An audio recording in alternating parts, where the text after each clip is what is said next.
Good morning, students. இன்றைக்கி நம்ம கிளாஸில் என்ன பார்க்க போகிறோம் அப்படின்னா யூனிட் 2 நேம் என்ன அப்படின்னா சர்க்கியூட் தியரம்ஸ். ஓகேவாப்பா? இப்போ நம்ம ஃபஸ்ட்டு யூனிட்டில் என்னென்ன பார்த்தோம் அப்படின்னா ஃபஸ்ட் யூனிட் நேம் என்ன ரெண்டு டைப் பார்த்தோம் இல்லையா, எலக்ட்ரோஸ்டாட்டிக்ஸ், இன்னொன்று வந்து என்னது டிசி சர்க்கியூட்ஸ். ஓகேவா?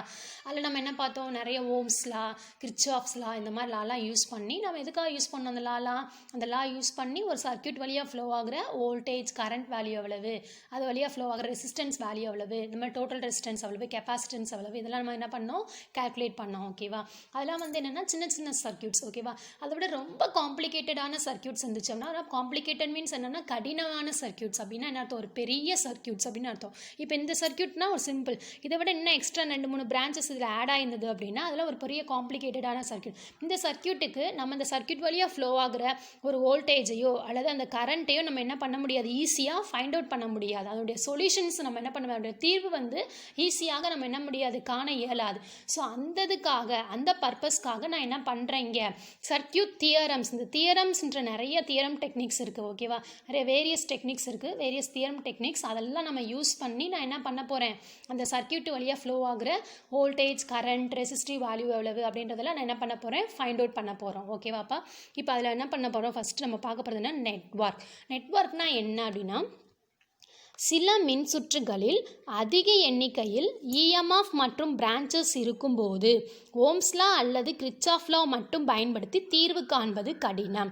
அப்படின்னா என்ன அர்த்தம், நிறைய இஎம்எஃப் சோர்சஸ், இங்கே இதிலே பாரு 2 சோர்ஸ் இருக்குது, 2 சோர்ஸ் இருந்தால் என்ன ரொம்ப அது ஒன்றுக்கும் மேற்பட்ட சோர்சஸ் நிறைய இருந்துச்சு அப்படின்னா அந்த சர்க்கியூட்டுக்கு நம்ம என்ன பண்ண முடியாது, ஓம்ஸ் லாவோ கிர்ச்சாஃப் லாவோ பயன்படுத்தி தீர்வு காண்பது என்னது ரொம்ப கடினம். ஓகேவா? ஸோ இப்படிப்பட்ட மின்சுற்றுகளை நான் என்ன பண்ணலாம், எளிதில் தீர்வு காண நான் என்ன பண்ணுறேன், சர்க்கியூட் தியரம் வந்து பயன்படுத்தப்படுகிறது. ஓகேவா?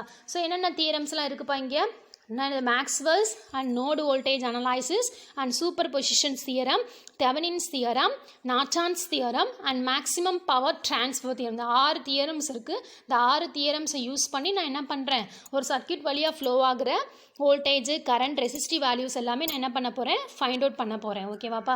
ஸோ என்ன பண்ணுறேன், first Maxwell's mesh current analysis பற்றி நம்ம பார்க்க போகிறோம்.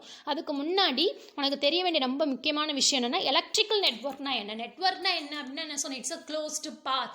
என்ன பண்ண, ஒரு சர்க்கியூட் வந்து முழுமையாக இருக்கணும், ஓப்பனாக இருக்கக்கூடாது. ஓகேவா? எங்கே ஸ்டார்டிங் பாயிண்ட் ஆரம்பிச்சிச்சோ அந்த இடத்துல திரும்ப என்ன பண்ணிடணும், அந்த லூப் வந்து க்ளோஸ் ஆகிடும். ஸோ அப்படி இருந்துச்சு அப்படின்னா அந்த நெட்வொர்க் பேர் என்னது, க்ளோஸ்டு நெட்வொர்க். ஓகேவா? அப்படிப்பட்ட நெட்வொர்க்கில் மட்டும்தான் என்ன ஆகும், whenever the circuit is closed the current will flow or otherwise the current doesn't என்னது flow through the circuit. ஓகேவா? நம்ம படித்தோம் இல்லையா? இப்போ எலக்ட்ரிக்கல் நெட்வொர்க்னா என்ன அப்படின்னா, எலக்ட்ரிக்கல் பராமீட்டர்ஸ் என்னென்னப்பா, ரெசிஸ்டன்ஸ், சர்க்கியூட்ஸ் எலமெண்ட், இது எல்லாத்தையுமே நான் என்ன பண்ணுறேன் அப்படின்னா அந்த நெட்வொர்க்கில் கனெக்ட் பண்ணி அந்த சர்க்கியூட் வழியாக கரண்ட் ஃப்ளோ உண்டாகுச்சுன்னா, ஓகே, ஒரு எலக்ட்ரிக்கல் பராமீட்டர்ஸை ஒரு சர்க்கியூட்டில் கனெக்ட் பண்ணி அந்த சர்க்கியூட் வழியாக கரண்ட் ஃப்ளோ, அதான் ஒரு முனையில் மின் இணைப்பு செய்வதற்கு அந்த சர்க்கியூட் வழியாக ஒரு கரண்ட்டை உண்டாக்கினால் அப்படின்னா அந்த நெட்வொர்க்கு பேர் என்னப்பா, எலக்ட்ரிக்கல் நெட்வொர்க் என்று பெயர். ஓகேவா? இப்போ நம்ம ஃபஸ்ட்டு நம்ம பார்க்க போகிறது என்ன அப்படின்னா, இதை நம்ம இந்த யூனிட் பார்க்க போகிறதுக்கு முன்னாடி சின்ன டெஃபனிஷன்ஸ்க்கெலாம் உனக்கு மீனிங் புரியணும். ஓகேவா? அந்த டேர்ம்ஸ்க்கெலாம் மீனிங் புரிஞ்சால் மட்டும்தான் உங்களால் என்ன பண்ண முடியும், ஃபர்தராக சம் வந்து சால்வ் பண்ண முடியும். ஓகேவா? ஸோ இந்த யூனிட் ஃபுல்லாக உங்களுக்கு என்ன கேட்பாங்க அப்படின்னா சம்ஸ் தான் கேட்பாங்க, ப்ராப்ளம்ஸ் தான் முழுக்க வரும். அந்த ப்ராப்ளம் நடத்த போகிறதுக்கு முன்னாடி ஒவ்வொரு தியரம் பற்றின டீப் எக்ஸ்ப்ளனேஷன்ஸ் நான் கொடுக்குறேன், நல்லா கவனிங்க. ஒவ்வொரு தியரம்ஸ்க்கும் ஒவ்வொரு ரூல்ஸ் இருக்குது. ஓகேவா? அந்த ரூல்ஸை ஃபாலோ பண்ணி தான் என்ன பண்ண முடியும், அந்த ப்ராப்ளம்ஸை நம்மளால் சால்வ் பண்ண முடியும். ஓகேவா? ஸோ அந்த ப்ராப்ளமை சால்வ் பண்ணுறதுக்கு முன்னாடி அந்த சர்க்கியூட்டில் என்னென்ன டேர்ம்ஸ் இருக்குது, அந்த டேர்ம்ஸில் என்னென்ன, ஓகேவா, அதுதான் ஃபஸ்ட்டு நம்ம பார்க்க போகிறது. என்னென்னா ஆக்டிவ் நெட்வொர்க். ஓகேவா? ஆக்டிவ் நெட்வொர்க்னா என்ன அப்படின்னா, இந்த நெட்வொர்க்கில் ஒன்றோ அல்லது ஒன்றிற்கு மேற்பட்ட இஎம்எஃப் சோர்ஸ்கள் இருக்கும். அப்படின்னா இஎம்எஃப் சோர்ஸ்னால் என்னப்பா அப்படின்னா சப்ளை அப்படின்னு அர்த்தம். ஓகேவா? அதான் இங்கே எழுதியிருக்காங்க பாரு, ஆக்டிவ் எலமெண்ட் என்பது எலக்ட்ரிக்கல் எனர்ஜியை சர்க்கியூட்டுக்கு சப்ளை செய்யக்கூடியதாகும் அப்படின்னு அர்த்தம். என்னென்னா எலக்ட்ரிக்கல் எனர்ஜியை நான் என்ன பண்ண, ஒரு சர்க்கியூட்டுக்கு நான் இந்த பாருங்கள் டயக்ராமில் பாருங்கள், இந்த ஒரு சர்க்கியூட் படம் வந்து ஃபிகர் 2.1ல் இந்த சர்க்கியூட்டுக்கு நான் என்ன பண்ணுறேன், ஒரு எனர்ஜி சோர்ஸ் E1ன்ற எனர்ஜி சோர்ஸ் கொடுத்து இந்த சர்க்கியூட்டை நான் என்ன பண்ணுறேன், ஆன் பண்ணுறேன். ஓகேவா? ஸோ ஒரு சர்க்கியூட்டுக்கு ஒரு சப்ளை கொடுக்குறோம் இல்லையா, அப்போ அந்த எனர்ஜி சோர்ஸஸ்க்கு பேர் தான் என்னது, ஆக்டிவ் எலமெண்ட். ஒரு சர்க்கியூட்டுக்கு சப்ளை கொடுத்து அதை எனர்ஜி எக்ஸைட் ஆக வச்சோம் அப்படின்னா அந்த எலமெண்ட்டுக்கு பேர் தான் என்னது, ஆக்டிவ் எலமெண்ட். ஓகேவா? அது எனர்ஜி சோர்ஸஸ், அதான் மெயினாக என்ன சொல்லுவாங்க, சப்ளை ஆஃப் தி சர்க்கியூட். ஓகேவா? ஸோ ஒரு சர்க்கியூட்டோட சப்ளை தான் நம்ம என்ன பண்ணுறோம் அப்படின்னா ஆக்டிவ் எலமெண்ட். அப்போ இங்கே E1 இது E2 ரெண்டு இருக்குல்ல எனர்ஜி சோர்ஸஸ், அதான் ஈன்னு சொல்லி டினோட் பண்ணோம். ஈனா என்னப்பா, எனர்ஜி சோர்ஸஸ். அந்த ரெண்டு எனர்ஜி சோர்ஸஸ்க்கு பேர் தான், அதான் இங்கே எழுதியிருக்காங்க, E1 எலக்ட்ரிக்கல் எனர்ஜி சோர்ஸஸை சர்க்கியூட்டுக்கு சப்ளை செய்யக்கூடியதாகும். ஃபிகர் என்னது, படம் 2.1ல் E1 மற்றும் E2 இரண்டும் ஆக்டிவ் எலமெண்ட்டுகள் ஆகும். இப்போ ஆக்டிவ் நெட்வொர்க்னா என்ன, ஒரு சர்க்கியூட்டுக்கு எனர்ஜியை சப்ளை பண்ணக்கூடிய சோர்ஸஸ்க்கு பேர் தான் என்னது, ஆக்டிவ் எலமெண்ட். ஓகேவா? நெக்ஸ்ட் ஒன் என்ன அப்படின்னா பாசிவ் நெட்வொர்க். பாசிவ் நெட்வொர்க்னா அப்படியே ஆக்டிவ் நெட்வொர்க்குக்கு ஆப்போசிட்டாக உள்ளது. ஓகேவா? பாசிவ் நெட்வொர்க்கில் எந்த இஎம்எஃப் சோர்ஸுகளும் இருக்காது. ஆக்டிவ் சோர்ஸஸ்னால் இஎம்எஃப் சோர்ஸ் இருக்கும். இஎம்எஃப் சோர்ஸ் மூலமாக நான் என்ன பண்ண, ஒரு சர்க்கியூட் வந்து ஆன் ஆகும். பட் பாசிவ் நெட்வொர்க்கில் எந்த இஎம்எஃப் சோர்ஸ்களும் எந்த இஎம்எஃப் சோர்ஸுமே கிடையாது, சோர்ஸே கிடையாது அப்படின்னு அர்த்தம். ஸோ பாசிவ் எலமெண்ட் என்பது வேறு ஏதாவது சோர்ஸுகளில் இருந்து எலக்ட்ரிக்கல் எனர்ஜியை பெற்றுக்கொள்வதாகும். ஓகேவா? நான் என்ன பண்ணுறேன், ஒரு சோர்ஸ் கொடுத்து ஒரு சர்க்கியூட்டுக்கு சப்ளை கொடுத்தா தானே இப்போ ஒரு சர்க்கியூட் வந்து ஆன் ஆகும். கரெக்டாக இல்லையா? இப்போ நான் எனக்கு இந்த சர்க்கியூட்டை வந்து இப்போ மோட்டரை வந்து ஆன் பண்ணோம் அப்படின்னா நான் என்ன பண்ணுவேன், பவர் சப்ளை கொடுக்கணும். ஒரு சுவிட்சை ஆன் பண்ணால் மட்டும்தான் அதுலேருந்து வோல்டேஜ் வந்து உள்ளே போய் நாங்கள் மோட்டர் வந்து ரன் ஆக ஆரம்பிக்கும். ஓகேவா? அது வந்து ஆக்டிவ் சோர்ஸ். ஓகேவா? பாசிவ் நெட்வொர்க்னா என்ன அப்படின்னா அதுக்கு இஎம்எஃப் சோர்ஸ் வந்து தனியாக நம்ம செப்பரேட்டாக கொடுக்க தேவையில்லை. புரியுது? நம்ம இங்கே வெளியிலேருந்து ஒரு மோட்டருக்கு நம்ம என்ன பண்ணுறோம், சப்ளை கொடுத்தா தான் மோட்டர் ஆன் ஆகுது.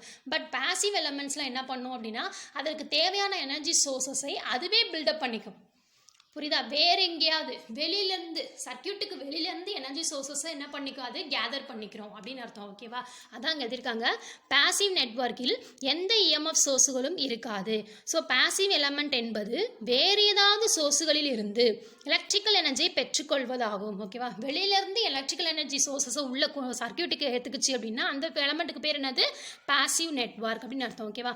இப்போ படம் 2.1ல் R1 R2 மற்றும் R3 ஆகியவை பாசிவ் எலமெண்ட்டுகள் ஆகும். இப்போ இந்த சர்க்கியூட்டை பாருங்கப்பா, இல்லை R1 R2 R3 இது மூணுமே என்ன பண்ணுறது, பாசிவ் எலமெண்ட்ஸ் அப்படின்னு சொல்லுவாங்க. அதுமாதிரி ரெசிஸ்டர்ஸ் ஆனது பாசிவ் எலமெண்ட். இது மூணுக்கும் தேவையான எனர்ஜியை வந்து என்ன பண்ணிக்கும் அப்படின்னா வெளியிலேருந்து எடுத்துக்கிறோம். புரியுதா? இப்போ நம்ம இங்கேருந்து உள்ள சப்ளை கொடுக்குறோம் அப்படின்னா இந்த சப்ளை இங்கே வழியாக ஃப்ளோ ஆகாது. என்ன பண்ணும் அப்படின்னா இந்த R1 R2 R3 இந்த மூணு ரெசிஸ்டருக்கும் நான் என்ன பண்ணுறேன், சப்ளை கொடுத்தா தான் அந்த ரெசிஸ்டர் வந்து என்ன ஆகும், எக்ஸைட் ஆக ஆரம்பித்து அந்த ஃபங்க்ஷன் நடக்கும் அதுக்குள்ளே. ஸோ அதுக்கு தேவையான என்னது சோர்ஸஸை இருந்து வேறு ஏதாவது சோர்ஸ்களிலிருந்து எலக்ட்ரிக்கல் எனர்ஜியை என்ன பண்ணுது, பெற்றுக்கொள்வதாகும். ஓகேவா? நெக்ஸ்ட் ஒன் என்னப்பா அப்படின்னா நோட்னா என்னன்னு பார்க்க போகிறோம். ஓகேவா? நோட்னா என்ன அப்படின்னா ஒரு நெட்வொர்க்கில் 2 அல்லது 2ற்கு மேற்பட்ட எலமெண்ட்டுகள் ஜாயிண்ட் ஆகும் பாயிண்ட். ஓகேவா? 2 எலமெண்ட் இருக்குது அல்லது 2க்கு மேற்பட்ட எலமெண்ட்டுகள் ரெண்டும் ஜாயின் ஆகக்கூடிய பாயிண்ட்டுக்கு பேர் தான் என்னது, நோட் அப்படின்னு சொல்லுவாங்க. இப்போ எக்ஸாம்பிள் என்ன அப்படின்னா 2.1ல் R1 மற்றும் E1 அவை இரண்டும் பாயிண்ட் ஏயில் ஜாயிண்ட் ஆகிறது.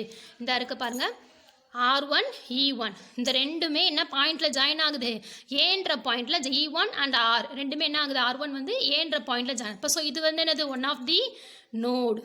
ஓகேவாப்பா? இது வந்து என்னது, ஒன் ஆஃப் தி நோடு. அதான் இங்கே எழுதியிருக்காங்க பாரு. R1 மற்றும் E1 இவை இரண்டும் பாயிண்ட் ஏயில் ஜாயிண்ட் ஆகிறது. எனவே A ஒரு நோடு ஆகும். இதே போல் B, C மற்றும் Dயும் ஒரு நோடு ஆகும். இப்போ Bயில் என்ன ஆகுது, R3 அண்ட் R2 ஜாயின். அப்போ Bயும் ஒரு நோடு. Cயில் என்னென்ன ஜாயின் ஆகுது, R2 அண்ட் E2 ஜாயின் ஆகுது. ஸோ C ஒரு நோடு. Dயில் என்னென்ன ஜாயின் ஆகுது, E2வும் R3யும் ஜாயின் ஆகுது. ஸோ என்னது, D இஸ் ஆல்சோ ஒன்று நோடு. ஓகேவா? நெக்ஸ்ட் ஒன் என்ன பார்க்க போகிறோம் அப்படின்னா ஜங்ஷன். ஓகேவா? ஜங்ஷன்னா என்ன அப்படின்னா ஒரு நெட்வொர்க்கில் 3 அல்லது 3ற்கும் மேற்பட்ட எலமெண்ட்டுகள் ஜாயிண்ட் ஆகக்கூடிய பாயிண்ட்டுக்கு ஜங்ஷன் என்று பெயர். அப்படி சந்திப்பு அப்படின்னு சொல்லுவாங்க. ஓகேவா? அது என்னன்னா 2 அல்லது 2க்கு மேற்பட்ட எலமெண்ட்டுகள் ஜாயிண்ட் ஆகும் இடத்திற்கு என்னது, நோடு. ஜங்ஷன்னா 3 அல்லது 3ற்கும் மேற்பட்ட எலமெண்ட்டுகள் ஜாயிண்ட் ஆகக்கூடிய பாயிண்ட்டுக்கு ஜங்ஷன் என்று பெயர். இதுவே படம் 2.1ல் B மற்றும் E ஜங்ஷன்கள் ஆகும். இப்போ பாருங்க, இந்த டயக்ராமில் பார்த்தீங்க அப்படின்னா பி இங்கே ஈன்னு இருக்கு இல்லையா, இந்த பிஇன்றது காமன் பாயிண்ட். இல்லை என்னென்ன ஜங்ஷன்லாம் ஜாயின் ஆகுது, இப்போ 3 அல்லது 3ற்கும் மேற்பட்ட 1 2 3. ஸோ இந்த 3 அல்லது 3ற்கும் மேற்பட்ட எலமெண்ட்கள் என்னது, R3 R2 and E2 இது மூணுமே என்ன ஆகுது இந்த BEன்ற ஜங்ஷனில் வந்து என்ன ஆகுது ஜாயிண்ட் ஆகுது ஸோ BEன்றது என்னது ஒரு ஜங்ஷன் அப்படின்னு அர்த்தம் ஏன்னா 3 எலமெண்ட் இருக்குல்லப்பா இங்கே Eன்ற ஒரு எனர்ஜி சோர்சஸ் R2ன்ற ஒரு ரெசிஸ்டிவ் எலமெண்ட் அண்ட் R3ன்ற இன்னொரு ரெசிஸ்டிவ் எலமெண்ட் இருக்குது ஓகேவா ஸோ 3க்கும் மேற்பட்ட எலமெண்ட்டுகள் ஜாயிண்ட் ஆகக்கூடிய ஒரு பாயிண்ட்டுக்கு பேர் என்னது ஜங்ஷன் இந்த எக்ஸாம்பிள் இந்த டயக்ராமில் பார்த்தோம் அப்படின்னா ஜங்ஷன் என்னது BE புரியுதாப்பா நெக்ஸ்ட் என்ன பார்க்க போகிறோம் அப்படின்னா பிரான்ச்னா என்ன அப்படின்னா ஒரு நெட்வொர்க்கில் 2 ஜங்ஷன் பாயிண்ட்டுகளுக்கு இடையே இணைக்கப்பட்ட எலமெண்ட்டுக்கு பேர் தான் என்னது பிரான்ச் அப்படின்னு அர்த்தம் ஓகேவா 2 ஜங்ஷன் பாயிண்ட் இருக்குது 2 ஜங்ஷன் பாயிண்ட்டுக்கு இடையில நான் என்ன பண்ணுறேன் ஒரு எலமெண்ட்டை இணைச்சேன் அப்படின்னா அதுக்கு பேர் என்னது பிரான்ச் என்ன படம் வந்து என்ன பண்ணால் ABBCBD ஆகியவை பிரான்ச் ஆகும் இப்போ ஏக்கும் பிக்கு இடையில நான் என்ன பண்ணுறேன் ஒரு எலமெண்ட்டை ஜாயின் பண்ணுறேன் அதான் இங்கே சொல்லியிருக்காங்க ஒரு நெட்வொர்க்கில் 2 ஜங்ஷன் பாயிண்ட்டுகளுக்கு இடையே இது ஒரு ஜங்ஷன் இது ஒரு 2 ஜங்ஷன் பாயிண்ட்டுக்கு இடையில ஒரு எலமெண்ட்டை நான் என்ன பண்ணுறேங்க கனெக்ட் பண்ணுறேன் அப்படின்னா அதுக்கு பேர் என்னப்பா பிரான்ச் ஓகேவா ஸோ ஏபின்றது ஒரு பிரான்ச் பிசின்றது என்னது அனதர் பிரான்ச் ஓகேவா இப்போ நம்ம என்ன பார்த்துருக்கோம் யூனிட் 2ல் சர்க்கியூட் தியரம்ஸ்னால் என்ன அந்த தியரம்ஸை யூஸ் பண்ணி நம்ம என்ன பண்ண போகிறோம் ஒரு சர்க்கியூட்டில் உள்ள voltage current and resistive resistance value எவ்வளவு கரண்ட் வேல்யூ எவ்வளவு அப்படின்றத நம்ம ஃபைண்ட் அவுட் பண்ண போகிறோம் அந்த இதுக்கு போகிறதுக்கு முன்னாடி நம்மளுக்கு சில பேசிக் டேர்ம்ஸ்க்குலாம் என்ன பண்ணணும் டெஃபினிஷன்ஸ் தெரியணும் ஒரு சர்க்கியூட்டில் உள்ள டேர்ம்ஸ் எலக்ட்ரிக்கல் நெட்வொர்க்னா என்ன ஒரு எலக்ட்ரிக்கல் எலமெண்ட்டை யூஸ் பண்ணி நான் என்ன பண்ணுறேன் அந்த சர்க்கியூட் எலக்ட்ரிக்கல் எலமெண்ட் எல்லாத்தையும் ஒரு சர்க்கியூட்டில் நான் கனெக்ட் பண்ணும்போது எனக்கு அந்த சர்க்கியூட் வழியாக கரண்ட் ஃப்ளோ ஆச்சு அப்படின்னா அந்த நெட்வொர்க்கு பேர் என்னது எலக்ட்ரிக்கல் நெட்வொர்க் அடுத்து நெக்ஸ்ட் என்ன பார்த்தோம் ஆக்டிவ் நெட்வொர்க் ஆக்டிவ் நெட்வொர்க்னா என்னப்பா ஒன்றோ அல்லது ஒன்றிற்கும் மேற்பட்டோ எனர்ஜி EMF சோர்ஸ்குள்ளே இருக்கும் ஓகேவா நிறைய எனர்ஜி சோர்ஸஸ் சர்க்கியூட்டுக்கு வந்து நான் என்ன பண்ணுறேன் இன்டர்னலாக நான் ஒரு என்ன சொல்கிறேன் எனர்ஜி சப்ளை கொடுத்து ஒரு சர்க்கியூட்டை ஆன் பண்ணேன் அப்படின்னா அது ஆக்டிவ் நெட்வொர்க் பாசிவ் நெட்வொர்க்னா என்ன அப்படின்னா வெளியிலேருந்து ஒரு எனர்ஜி கொடுத்து ஒரு சர்க்கியூட்டை ஆன் பண்ணேன் அப்படின்னா அதுக்கு பேர் வந்து பாசிவ் நெட்வொர்க் நோடுனா என்ன ஒரு நெட்வொர்க்கில் 2 அல்லது 2க்கு மேற்பட்ட எலமெண்ட்டுகள் ஜாயிண்ட் ஆகும் பாயிண்ட்டுக்கு நோடு என்று பெயர் நோடுனா என்னன்னா இப்போ ஏன்ற பாயிண்ட் நோடு ஏல என்னென்ன ஜாயின் ஆகுது E1 and R1 join so A one of the node and B ன்ற பாயிண்ட்ல என்ன ஜாயின் ஆகுது R3 மற்றும் R2 so இந்த ரெண்டு பாயிண்ட் என்னது B ல காமனா ஜாயின் ஆகுது so that is nothing but one of the node ஓகேவா நெக்ஸ்ட் ஒன் என்ன அப்படின்னா ஜங்ஷன்னா என்ன அப்படின்னா இது 2 அல்லது 2க்கு மேற்பட்ட எலமெண்ட்டுகள் ஜாயின் ஆகக்கூடிய பாயிண்ட்டுக்கு நோட் இங்கே வந்து அப்படியே ஆப்போசிட் என்ன 3 அல்லது 3க்கு மேற்பட்ட எலமெண்ட்டுகள் ஜாயின் ஆகக்கூடிய பாயிண்ட்டுக்கு என்னது ஜங்ஷன் என்று பெயர் ஓகேவா நெக்ஸ்ட் நம்ம என்ன பார்த்துருக்கோம் அப்படின்னா பிரான்ச்னா என்னப்பா பார்த்தோம் ஒரு நெட்வொர்க்கில் 2 ஜங்ஷன் பாயிண்ட்டுகளுக்கு இடையே இணைக்கப்பட்ட எலமெண்ட் பகுதி ஓகே 2 ஜங்ஷன் பாயிண்ட் இருக்கு இல்லையா A B 2 ஜங்ஷன் பாயிண்ட் இருக்கு இந்த 2 ஜங்ஷன் பாயிண்ட்டுக்கு இடையில இணைக்கப்பட்ட ஒரு எலமெண்ட்டுக்கு பேர் தான் என்னது பிரான்ச் அப்படின்னு சொல்லுவாங்க ஓகேவாப்பா ஸோ இதெல்லாம் என்னது நம்ம பேசிக் டெஃபினிஷன்ஸ் எல்லாமே பார்த்துட்டோம் நெக்ஸ்ட் கிளாஸ்ல நம்ம என்ன பார்க்க போறோம் அப்படின்னா Maxwell's mesh current method first circuit theorems பற்றி நம்ம பார்க்க போகிறோம் அதோட ரூல்ஸ் அண்ட் ரெகுலேஷன்ஸ்லாம் ஸ்டெப் என்னென்ன ஸ்டெப்லாம் ஃபாலோ பண்ணணும் அந்த ஸ்டெப்ஸ் எல்லாம் ஃபாலோ பண்ணி எப்படி ஒரு சர்க்யூட்டோடைய பர்ஃபார்மன்ஸ் அனலைஸ் பண்ணுறது ஒரு சர்க்யூட்டுக்கு எப்படி சொல்யூஷன்ஸ் ஃபைண்ட் அவுட் பண்ணுறது அப்படின்றத நம்ம நெக்ஸ்ட் கிளாஸில் பார்க்கலாம் ஓகேவாப்பா